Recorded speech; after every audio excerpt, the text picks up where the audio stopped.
All right, and I'm going to move this to the other one because that way I'll look straight ahead. There we go. No, I'm looking straight ahead. Okay, well, I'm going to try to. Yeah, it's at the bottom of the screen, but all right. I know I have to learn not to look at myself on the screen, and I can do that. That's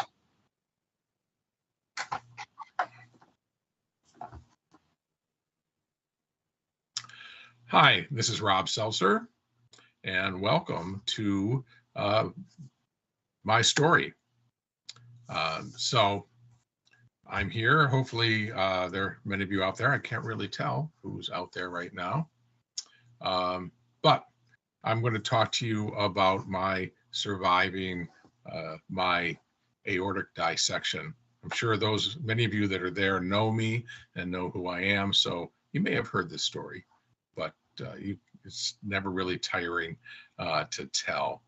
For those of you that don't know me, prior to having my dissection, I was 68 years old. This happened March 21st of this year, just eight and a half months ago. And I was I'm a chef by background, worked in food service my whole life, over 45 years. Towards the end of my career, I've been a chef educator. So a lot of hours over the years working, in kitchens and so on, and also having my own companies that, involve food and beverage, of course, but teaching at Le Cordon Bleu, and finally as a faculty member at the University of Central Florida, which is where I still live. I'm in Orlando, Florida, land of sunshine and Disney World. So then my life changed. On, as I said, March 21st, 22 of this year, I was sitting actually right here in my office in the same space, doing some work at about 8 o'clock at night. And I all of a sudden started to feel a pain in the bottom of my jaw, right about here. And it got stronger and then started to travel, and it got extremely intense. I mean, this was really, really bad pain. And I've gone through shingles and other things that are really painful, but this was like nothing else I'd ever felt. And it traveled down my neck, over my shoulders, through my chest back area, and then all the way down into my abdomen. To try to describe it, really, the textbook description is tearing rather than pressure or something else. It's actually like someone, I tell other people, it's like someone or an alien, when I think of the movie, was inside me and kind of ripping me apart on the inside. It's pretty terrible. I don't really like to think about it much. Again, my event was pretty recent, and I know most of the people that do these have been out. They've had theirs several years ago or more. So I may get a little emotional during part of this just because I'm still pretty close to the event. But this pain was like I said, nothing else. And so I was home with my daughter, and my wife was in Michigan visiting my other daughter and grandchildren at the time. And so I just screamed for my daughter because she was all the way across the house in her room. And luckily I had the strength to do that because she wasn't able to hear me originally. So I had to scream a few times for her to come. And as she walked in, like, what's the matter? I was like, I think I'm dying, which I really probably was. And we need to get me to the hospital. So she called 911, and they came. So it was about 8:15. And really, this whole series of events didn't take all that long. And about 8:15, the EMTs arrived and started asking me questions while they hooked me up to an ECG and blood pressure and all of that. And interesting enough, the EMT that was here, he asked me, or he said to me, he says, you know, Mr. Seltzer, I don't think you're having a heart attack. It doesn't look like you're having a heart attack, which is what I had thought because, you know, the jaw pain. And he goes, but there is something else going on and we really do need to get you to the hospital. I'm like, yeah, okay, let's do that, which I find interesting because if you don't know a lot about aortic dissection, it is most often, and I will say that most often, misdiagnosed when you get to the hospital. Many people have died as a result of the aortic dissection because of misdiagnosis. They go to the hospital and they're sent home, doctors saying or thinking that it's just something else, a mild heart attack or even indigestion, or they don't see it because when they check you for the normal things they do with blood work like troponin and such, it doesn't elevate. So they are like, well, come back again if this happens again.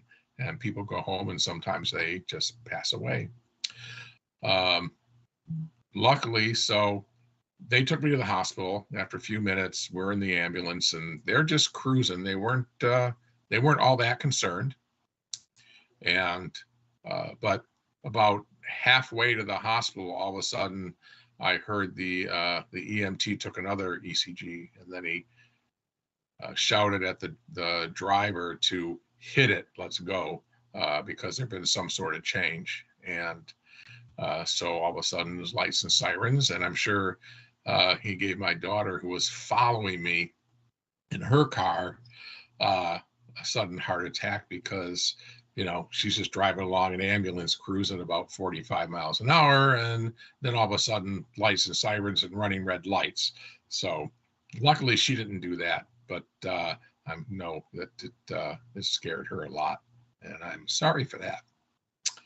In the meantime, it's pretty amazing because as much pain as you're in, you still have your mind. And I was busy texting my wife up in Michigan that I was on my way to the hospital. And so she knew what was going on, but we didn't not really know what was going on, but knew that there was a big problem. So we got to the hospital. It's probably 8:30. And I remember, you know, being wheeled in and going to triage and seeing the triage nurse.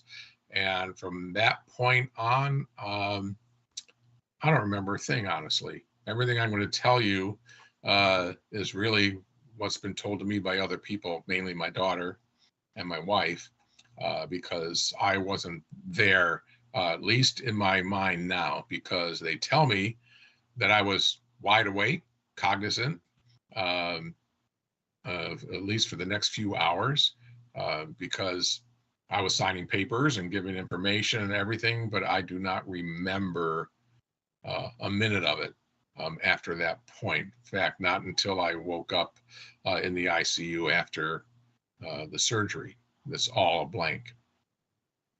So just to continue that though, because it's important that people know about this whole misdiagnosis thing. That's one reason why we're out here talking about this and telling stories and trying to educate people about aortic dissection. So if it ever, God forbid, happens to you or someone you love or you know, you can at least maybe recognize symptoms and understand. So I was there. We got there about 8:30, and they did the normal workups. And as I said, the troponin levels were low, the D-dimer was low, everything was normal. But they kept treating it as a heart attack. I took 3 units of morphine, which typically 1 unit of morphine totally relieves the pain of a heart attack, and people actually just start to feel better, like, okay, I'm good now, you can send me home. But I guess I was still in extreme pain in waves, because that's kind of the way it works. And so my daughter and my wife on the phone, on the speakerphone, are basically, I will say, strongly encouraging the doctors and nurses to do something else because they weren't getting anywhere with this. And let me give you a quick, I'm not a doctor, obviously, I'm just a chef. So I've removed a lot of veins and arteries and stuff, but not from people. The difference between an aortic dissection and a heart attack, a heart attack, cardiac infarction or whatever, your heart either stops beating and supplying blood to your body, or it beats wildly. If you're an AFib, which you see on TV a lot, that's when they get the paddles out and shock people. So that's all heart oriented. The aortic dissection is where your artery is made up of 3 different layers of tissue, like a straw or a tube, and or someone told me like a paper towel tube. And if you throw a paper towel tube in a sink and you get it wet, it starts to separate. And that's basically what happens is the inside layer of tissue in your artery actually separates from the other tube. And then blood will start to flow into it. And then it just continues to make it separate all the way until it stops. There's a type A, which I had, which is just what they call the ascending aorta, which is the upper part. And then the descending is the part B, or type B, that runs, the aorta runs all the way down past your kidneys until it reaches your femoral arteries and inguinals that supply blood below. But it all comes off of this one, then you have branches. So the main aorta just separates. And mine separated from my heart, basically from the top of my heart all the way down to the top of my kidneys. And then it rips back into the aorta. So basically I have a tube with 2 channels in it instead of a single channel. And the only way to see this, the only way to find this out is with a CT. And that is the prescribed protocol in the hospitals. So they're supposed to do that if you don't respond to the therapy of morphine and the blood levels of the troponin and such. So, which I didn't, but they finally gave me a CT about 3 hours later, about 11:30. I think they ordered it. I'm told I got into the CT about 12:30 a.m. the next day. And when they saw that, then everybody started reacting. And they sent it to the thoracic team at the hospital, and they looked at it and said, nope, we can't do this here. So I was very lucky that I live in Orlando because we're pretty close to Gainesville, where University of Florida is, and the Shands Hospital, because there's a team there, and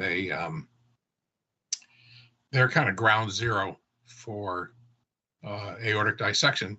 Dr. Thomas Martin and his team, I guess last year they did 700 dissection surgeries.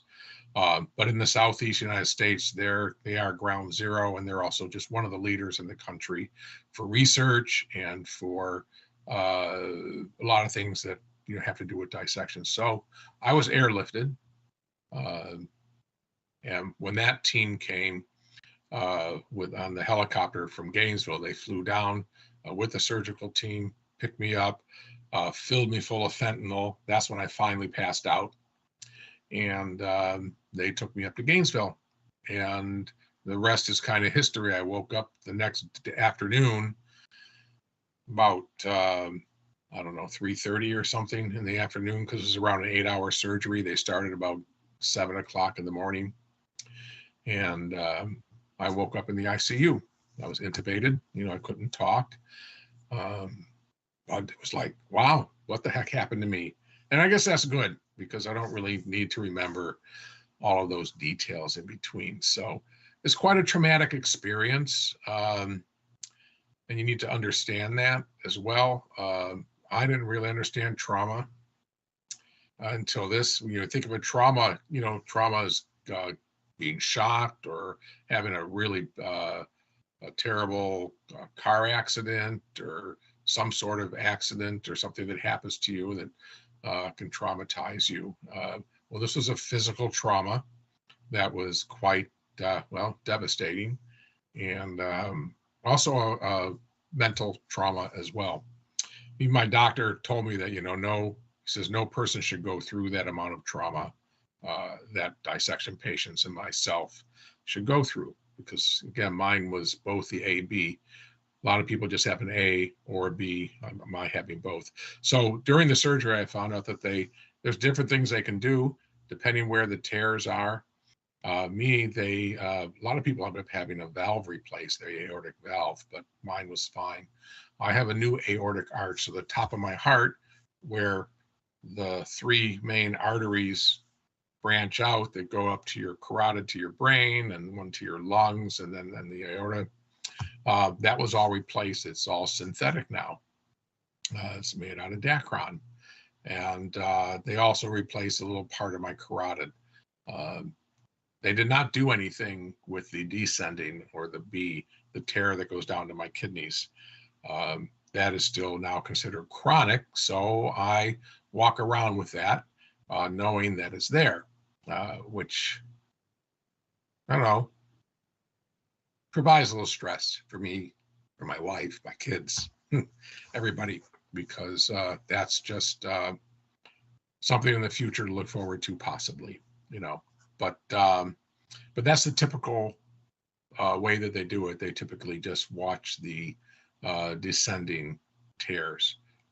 So what I have to do now is, I get regular CTs and echoes to keep track of it and make sure that it doesn't grow or develop an aneurysm, which I'll get to later, because it has.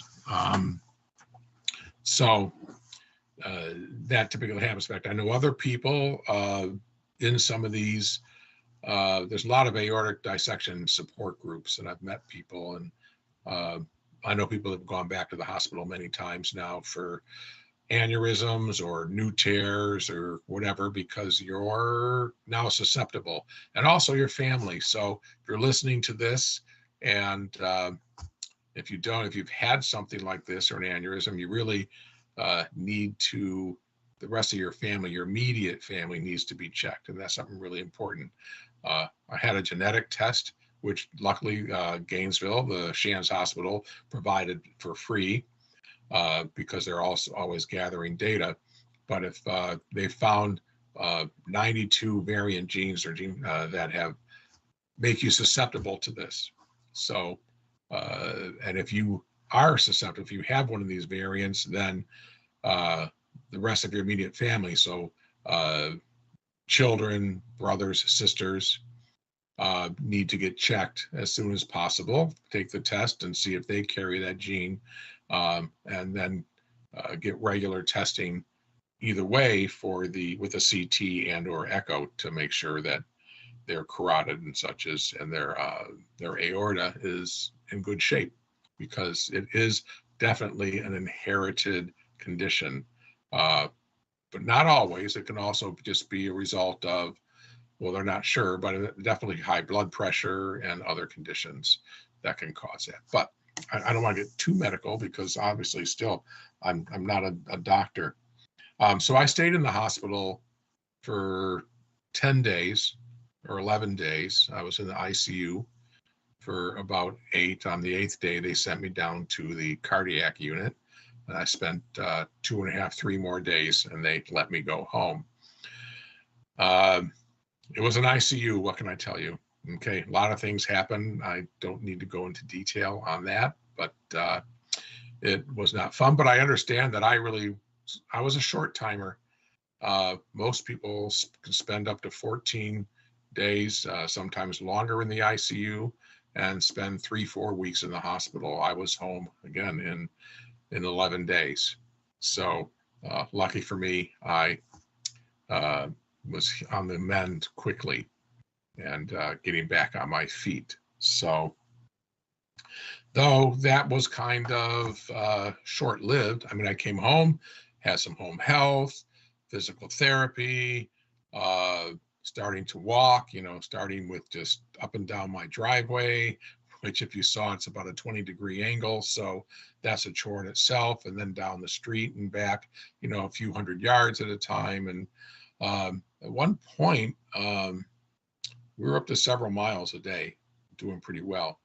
But I ended up, as I mentioned, things happen, and the show wasn't over, so to speak. That was only the first act.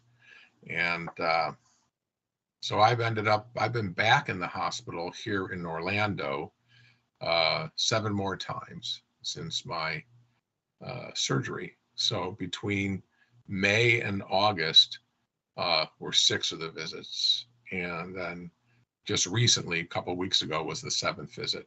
And a variety of what I call post-surgical complications, I guess, from fluid in my lungs, which, because I was opened up for a long time, and that affects your heart. So damages that I didn't have before, I now have. So, it's a total, a lot of things happen. So, I don't remove fluid from my body as well. So I have to, of course, you have to change your diet. Yeah, no salt. So I was there once for that. And then I had pericarditis, which is the pericardium, which is the thin sheath muscle that surrounds your heart. It gets inflamed. Again, not unusual, but that sent me back a couple of times. I had a couple of medication imbalances. So because they try to control your heart rate and your blood pressure, because the blood pressure is probably the most important thing. Normal blood pressure, I've even seen for people my age, according to medical sources on the internet, from National Institutes of Health and stuff. I'm 68 years old, by the way. Some of my age, normal blood pressure can be 150 or so over, 70, 80, where doctors won't have concern. But since I've had a dissection, my normal should be below 130 and below 70, preferably all the way down to 110, which is where I just came back from the University of Texas, where they do a lot of research there for the John Ritter Foundation. And they are the research arm of the John Ritter Foundation, and met with Dr. Prakash. And he's one of the very involved. And anyways, he looks for 110. So the medications, either slowed down my heart too much, so I almost went into heart failure, or trying to find the right balances, so things just get out of whack. And if I don't feel good anymore, it's pretty much, I try to wait. My wife is always, need to go to the hospital? Do we need to go to the hospital? Rob, do you want to go to the hospital? And I'm usually not yet. But, eventually I give in and we go to the hospital, and there is something wrong. And, it's not like I can't go to urgent care for any of these things anymore. So they know me. I have my own private parking space at the hospital because I'm just a regular customer 3 times in the ambulance so far. Even the EMTs know me now. Not all good things they're nice people and wonderful, but I don't need them. And they tell you not to wait. Yeah, and they say, don't wait anymore. So because it is, I've had different terms. I've been told I'm a complicated patient, meaning my medical history and care is complicated. In fact, I had to change doctors. My primary just said, you're too complicated for us. You need to go to someone that can deal with this more. Or I saw a cardiologist when I was in Detroit, and he said that I was very impressive. I was an impressive patient, which I took as a compliment. It was like, why, thank you, doctor. And he looked at me and says, I don't mean it like that. That's in a medical language, that means you're complicated. So, well, I could have said that. But anyways, and he gave me a great tip. So if there are survivors out there that are watching this, which I'm sure there are, he told me, because we were trying to get some records, because I was in Detroit, and he didn't know me from Adam. And we were trying to get some records from the hospital down here, copies of my echo and CT, which should have been pretty easy, but they ended up faxing up over 42 pages of medical records, and not one page had the test results that we wanted. Finally got it to come up there, and he was just like, forget about the internet and forget about all that. Go home, print everything off that you can, and make yourself a book and carry it with you wherever you go. So I do that. I have a book now. It's about I think I have a 2-inch or 2.5-inch binder, and it has all of my records. It has everything from that night here in Gainesville until 2 weeks ago. I keep adding to it. And if I go somewhere, that book pretty much goes with me, so that just in case, there's instantaneous information for whoever happens to care for me at the time. So it's a really good idea. It doesn't take much effort to do. And it's just, it could be a lifesaver at some point if you are a survivor. So it's highly recommended, especially if you're at the point where you can travel. But even, hey, if you're this holiday time, if you go to the mall and go shopping, you ought to have that with you or in your car at least, and so that you have it, So there's been a lot of things have happened in the last 8.5 months. It's been a big change, and change, I guess, is the word. This has really changed my life like I never would have expected. I got some notes here because I tend to forget. That's also another thing that they talk about. We have a term. I keep learning all these new terms from my support groups called pump head. And it's another complication that patients get.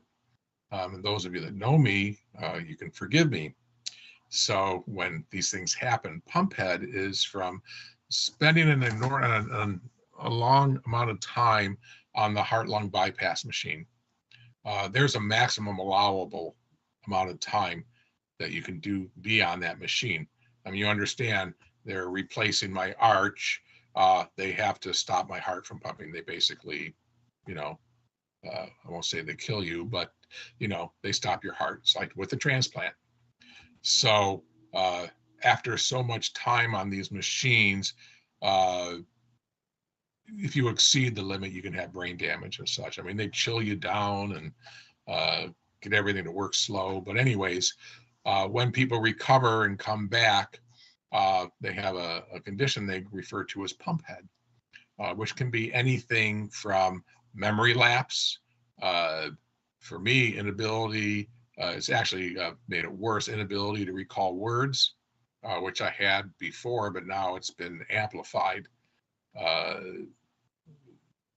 To a level that is even worse.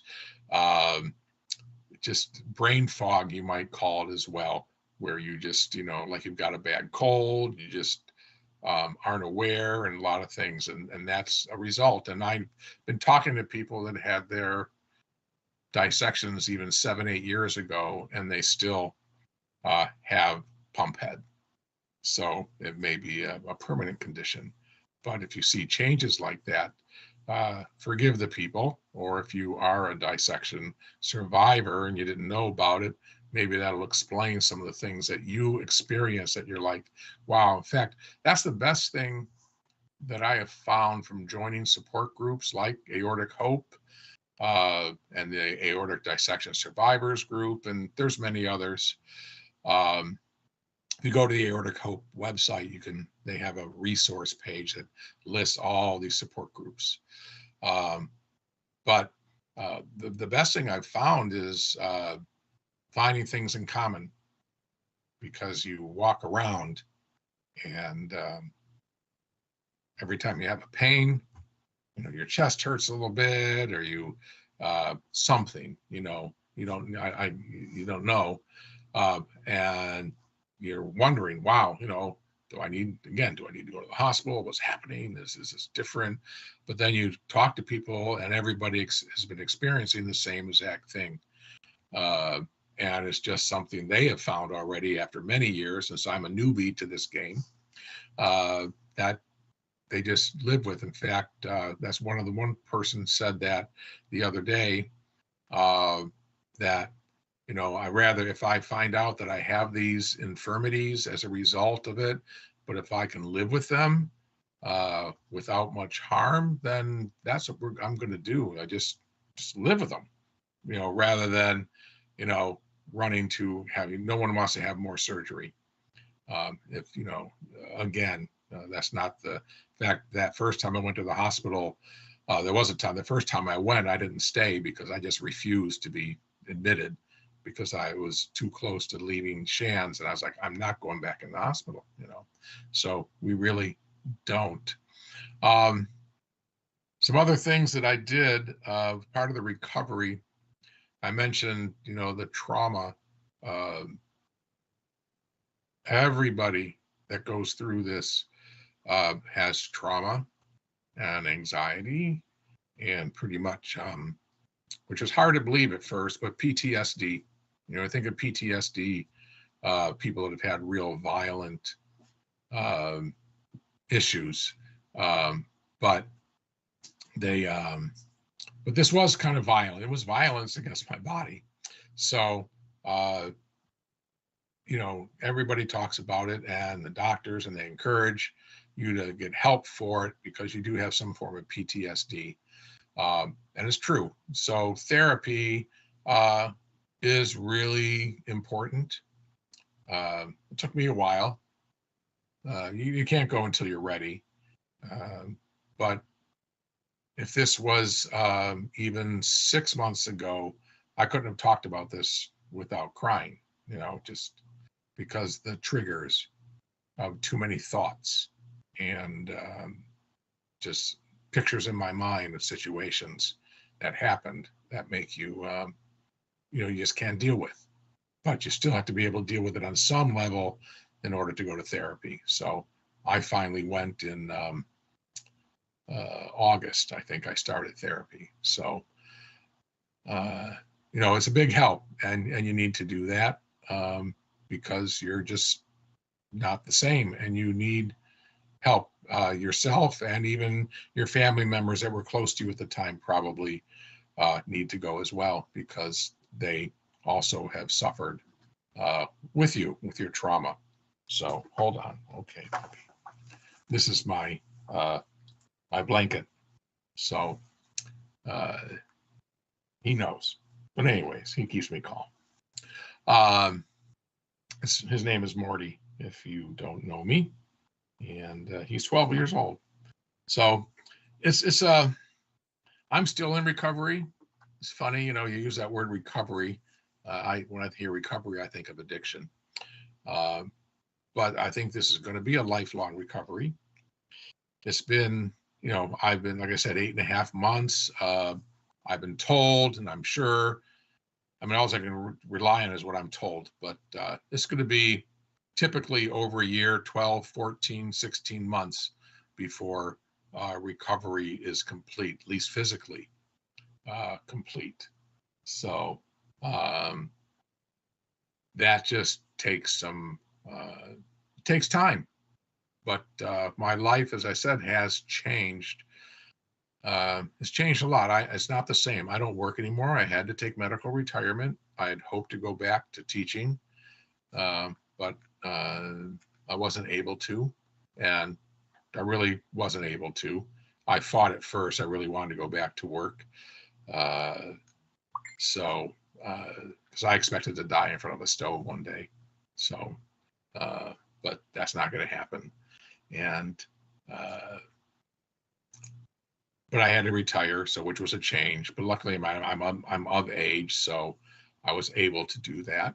I would be really, I'm not happy, but I feel for those that, have this at a younger age. Dissection knows no age. After my surgery, Dr. Martin was getting ready to go into a surgery on a pretty young child. I'm thinking 4 years old, 3 or 4 years old, that had a dissection. So it's nothing that's, limited to elders, though it is more frequent. I mean, I am in the big age bracket for it to happen, but it can happen to anyone. So any age, any ethnicity, there's no line, there's no specific group that this happens to. So, but I would feel bad for people that are younger that, aren't able to work anymore. You're basically on disability, which isn't a great place to be. And if you're not financially able to deal with that, it just adds another problem to your recovery that you didn't have. So, it's long, the recovery itself. The advice overall from what I've learned, one, stay diligent, especially if you're related to someone, and look at family history, which is really important. If you can find out if there are people in your family that had aneurysms or dissections that they even knew. My grandfather was a sudden death, which back in the 40s, which they just wrote down as a stroke, but very good chance if it was a sudden death, it could have been in a dissection, and very probably was a dissection, and that might be my link for this. Though there's been a lot of strokes in my family, so that doesn't help. But stay on top of it. Live right, eat right. We've had the change. I'm lucky as a chef. I've had to switch to a no salt or no added salt diet, which hasn't been that difficult for me because I know how to do it. And my wife, who happens to be a registered dietitian, knows how to do it. So we have that part handled, but don't wait. If something like this does happen, don't just blow it off. That's when the hospitals are really important. No one wants to go, but you need to do it. So, and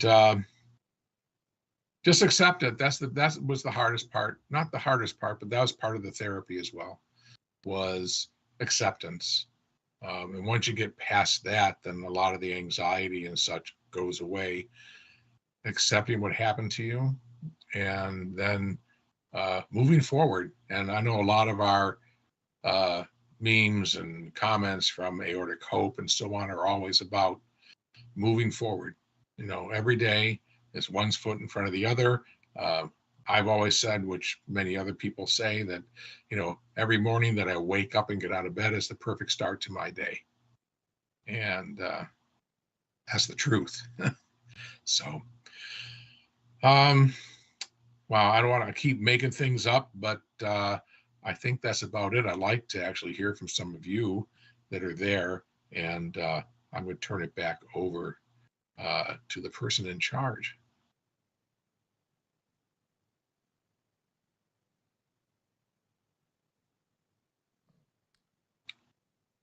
Hey, Rob, thank you very much for that. All right. Hey, Josh. Karen says, "Merp. Rob, Well, you're Karen's awesome here. and did a fantastic job." Oh, well, thank you. Yes. Oh, that's something I forgot to mention. Wait. I got to back up for a second. I got to do a plug because we got Shoot. something coming up, right? We set a date, actually, December 12th. No, January 12th. We're gonna talk about a new series as a chef, and I did a lot of culinary nutrition and working with doctors at the University of Central Florida College of Medicine.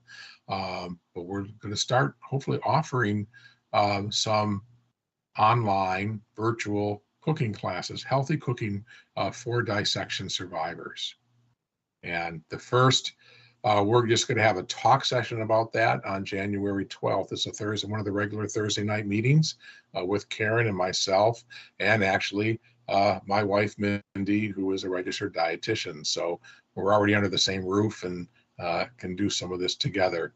But it's going to be fun. It's going to be great because that's really what I was. I was a chef educator the last 12 years and did a lot of virtual cooking. So we're ready, and hopefully a lot of you guys will come.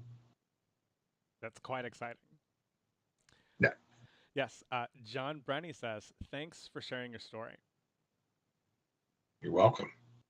And another user, AGF, thank you for sharing your story as well. Okay. Very happy. You and I spoke in a preliminary call, and although you glossed over how many miles you were walking, I would like for you to refresh my mind on how high up were you going at this point? 4 miles. I was up to 4 miles a day at one point. Mm-hmm.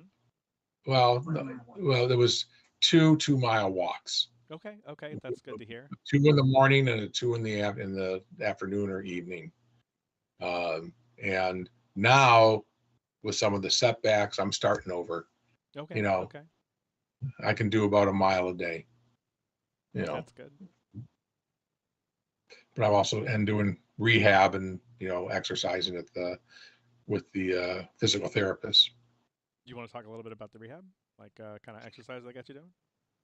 Well, I'm really not doing cardio rehab because it's funny because there are no there's no rules. I mean, I've asked the doctors to give them some limits or things of that nature, and nobody will. They just like don't overexert yourself.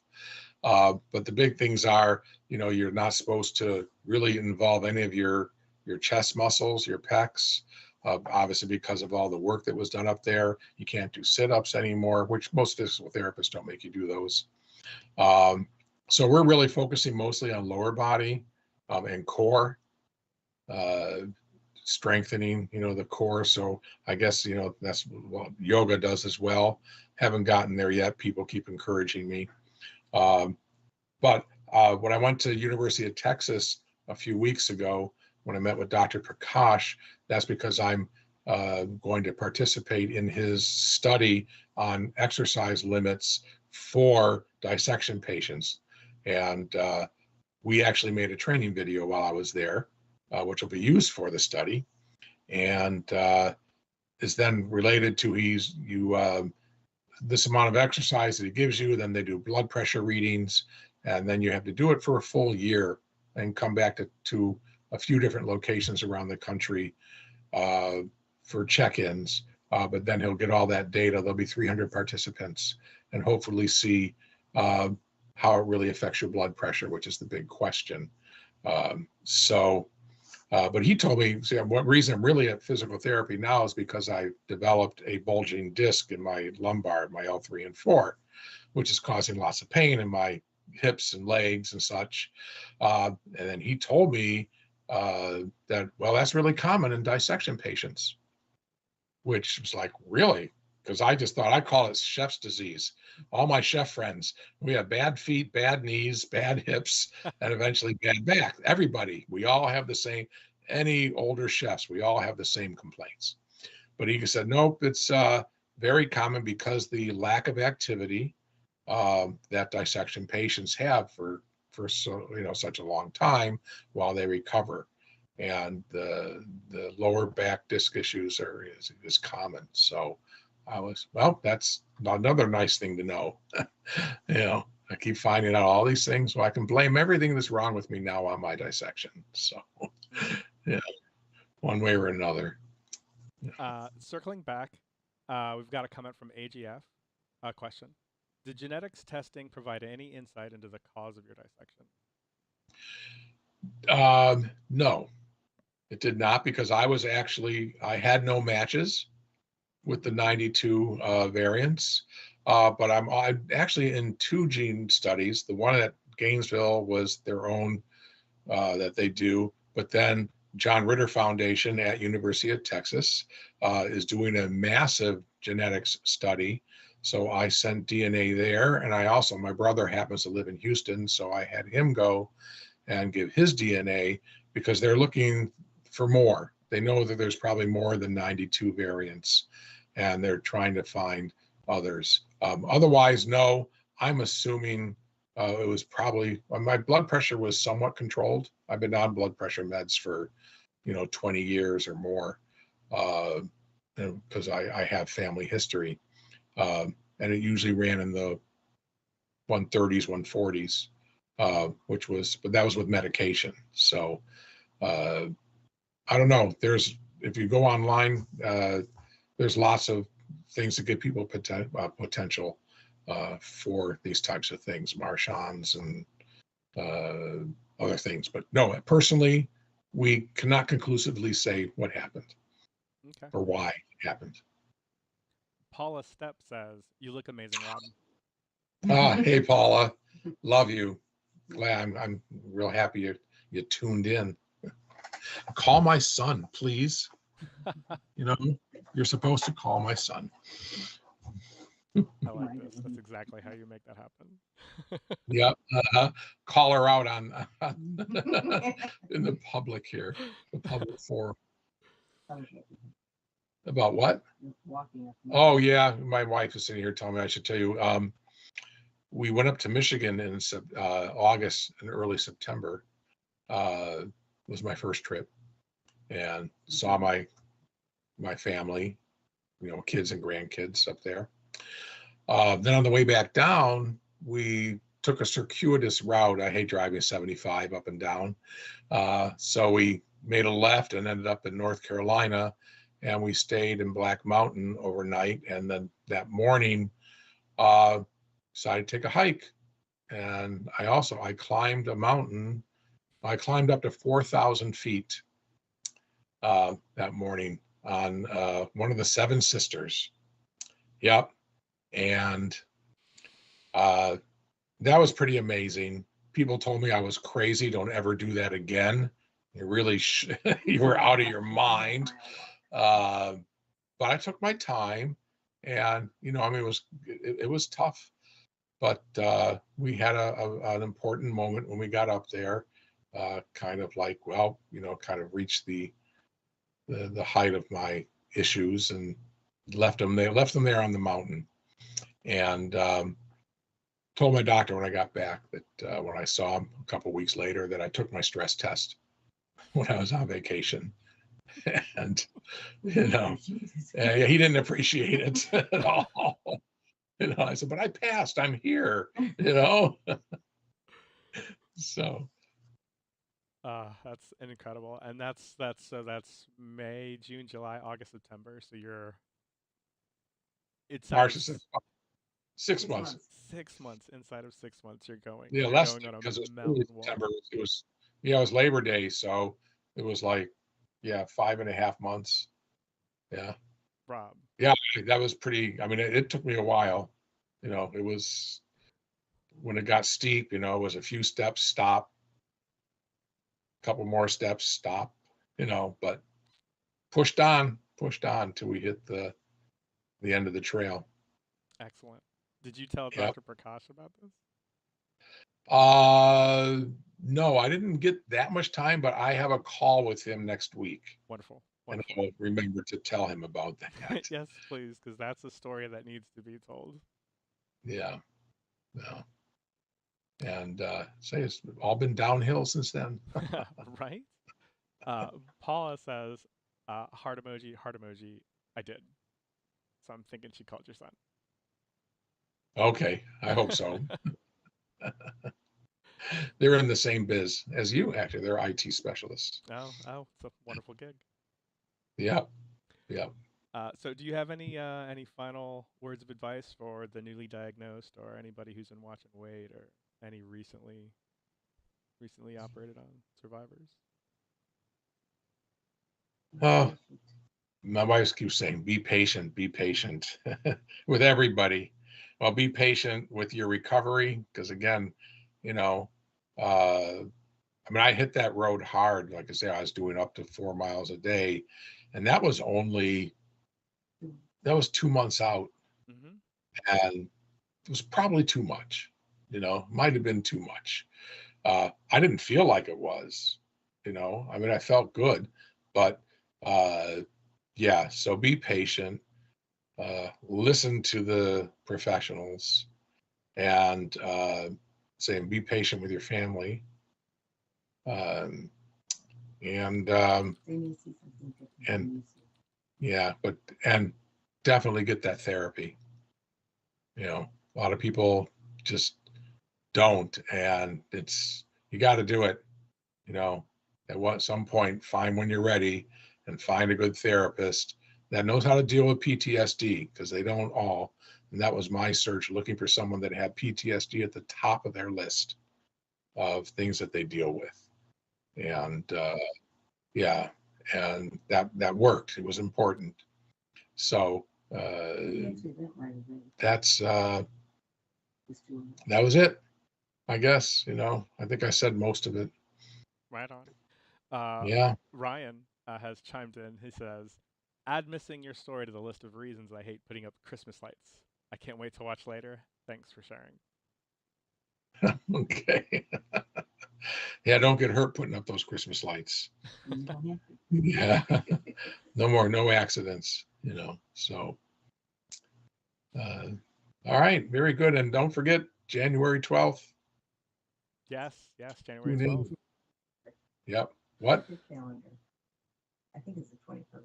No, it's the 12th. She says, check my calendar, because I have pump head and I forget.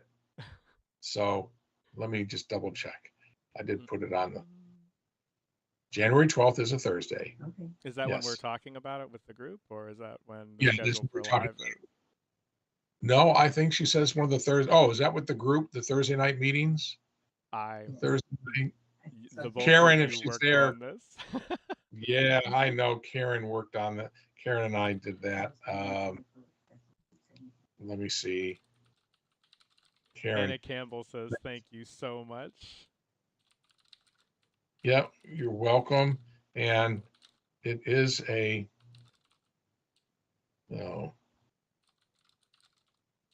I'm not sure. Whatever. I think Aortic Hope has a regular Thursday meeting or something. Well, we tend to do a lot of our live Q&As on Thursdays. We try to schedule them then, and so perhaps she's looking to slot you in on one of those. Maybe. Yeah, because I need to send her a headshot and bio of the dietitian. So it's not just not a private conversation. It will be a public conversation. Yes, that's perfect. I like January 12th. Yep. Me too. All right. All Rob. good. Well, all right. Let's let you go. I want to thank you once again for sharing your story, and I look forward to helping you help this community get clean with their cooking. Absolutely. We'll have a lot of fun. All right. Thanks everyone for listening. Go ahead and thank them again. Yeah. Okay. Thank you, everybody. I really appreciate all of those of you that tuned in today. I know I sent out a lot of posts, a lot of emails, and for everybody that did. No, that was my medication reminder. That's another thing you do, become a pill head. So that was my 2:00 reminder. So it's important you take your medications at the same time every day. I have found out. So I guess I got to go. Thank you, Paula. She says thanks for sharing.